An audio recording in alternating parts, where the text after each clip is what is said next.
अस्सलाम वालेकुम जी। जब आप अपनी या अपने बच्चे की कंघी किया करें तो बच्चे को ज़रूर बताया करें कि ये हमारे प्यारे आका और अल्लाह के आखिरी नबी और रसूल हज़रत मोहम्मद सल्लल्लाहु अलैहि वसल्लम की सुन्नत है। जब आप अपने बच्चे को स्कूल भेजें तो बच्चे को बताइए कि ये भी हमारे प्यारे आका की सुन्नत है। और नबी करीम सल्लल्लाहु अलैहि वसल्लम ने फरमाया है कि माँ की गोद से लेकर कब्र की गोद तक इल्म हासिल करो या लहद तक इल्म हासिल करो।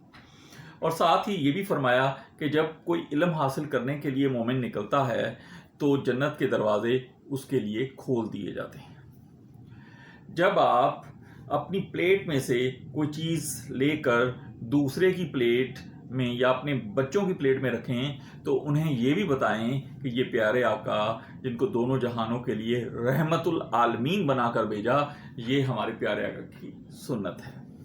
और जब आप खुशबू लगाएं तो बच्चों को ज़रूर ये बताएं कि ये भी हमारे प्यारे आका की सुन्नत है। और नबी करीम सल्लल्लाहु अलैहि वसल्लम का अरशाद है, अरशाद मुबारक है कि इस दुनिया से मुझे 3 चीज़ें ज़्यादा पसंद हैं। नंबर 1 मनगुआ औरतें, नंबर 2 खुशबू, नंबर 3 नमाज जो मेरी आंखों की ठंडक है। अल्लाह आपका हामी हो, नासिर हो और अल्लाह हमें अपने बच्चों की तरबियत सुन्नत और हदीस की रोशनी में करने की तौफीक अता फरमाए।